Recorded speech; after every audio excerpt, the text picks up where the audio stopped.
Boa noite, pessoal. Então, aproveitar aqui que eu estou dirigindo um pouco e eu queria falar sobre um assunto que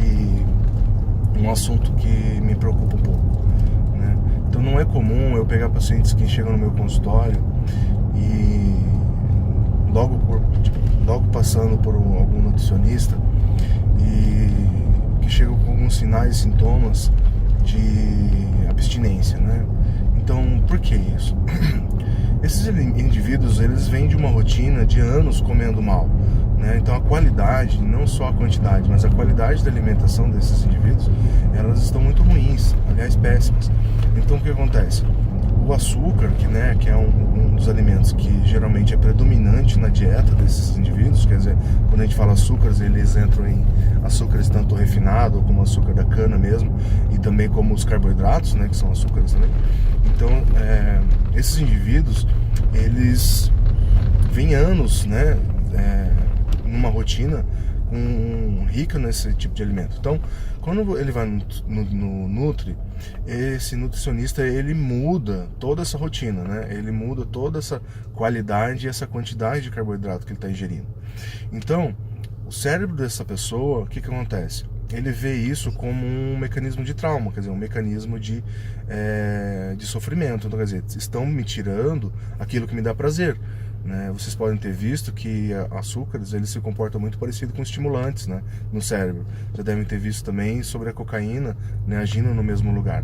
Então, quer dizer, olha só como que é a gravidade, a intensidade, né, da ação do açúcar no cérebro. Então, quando você tira esse açúcar, esse indivíduo vai se comportar como? Vai se comportar como um abstêmico, né? Quer dizer, um indivíduo que entrou em abstinência. E abstinência, eu não vou dizer que é a abstinência alimentar, mas a abstinência de certas substâncias, ela pode levar até a morte, né? Então, a gravidade disso é de suma importância, né? Um indivíduo que para de fumar, por exemplo, né, ele apresenta sinais e sintomas que muitas vezes ele não tolera, né? E se ele não tiver uma ajuda de uma terapia, de um psiquiatra, né, para poder tá medicando essa situação, esse indivíduo, ele não consegue, né, evoluir no tratamento. Então, na alimentação é a mesma coisa. É claro que não é uma regra, né? Nós nunca falamos quando nós falamos em indivíduos, nós nunca podemos dizer que tudo é regra, né? Então, assim, mas na maioria das vezes, esses indivíduos, eles se comportam assim, e sem uma terapia, e sem um profissional que possa estar medicando e amenizando esses sinais, esses sintomas dessa abstinência, muitas vezes ele vai sucumbir muito cedo àquele tratamento, quer dizer, e ele vai se frustrar, e aí entra mais uma vez um mecanismo de frustração no início de uma mudança na vida dele. Quer dizer, então toda vez que ele inicia uma mudança, ele se frustra, né? Ele acaba desistindo, né? Então o que acontece? É muito importante as pessoas entenderem que isso, né, não é uma conversa, esse indivíduo, ele não dá conta, ele é fraco, né? A capacidade de lidar com isso é muito, muito peculiar, tá? Então, mais uma vez, eu quero deixar a dica que toda vez que você for procurar um profissional, é muito importante, né, você entender qual é a sua capacidade, qual é o seu limite, né, para tolerar certas coisas, né, até onde você pode ir sozinho, e se você realmente não vai precisar, né, de um profissional auxiliando você. Então, por exemplo, eu sempre trabalho com alguns profissionais ao meu lado, né, um educador físico e uma nutricionista. Por quê? Porque a gente trabalha em conjunto, quer dizer, eles me dão o feedback do paciente e eu dou o feedback do paciente para eles também. A Nutri me passa aquilo que ela mudou na alimentação dele, ele chega para mim se queixando ou não, né, de qual é a dificuldade que ele tem para estar mantendo aquela dieta, e aí em cima disso, né, em cima dessa anamnese, eu vou identificar qual é o nível de sofrimento que ele tem, qual é a carga que ele tem, né, para que ele não caia mais uma vez numa frustração, né, e gerando mais uma vez um novo ciclo, né. E muitas vezes os indivíduos, eles ficam resistentes à dieta, né. Eles ficam resistentes porque eles não querem mais passar por essa situação, né.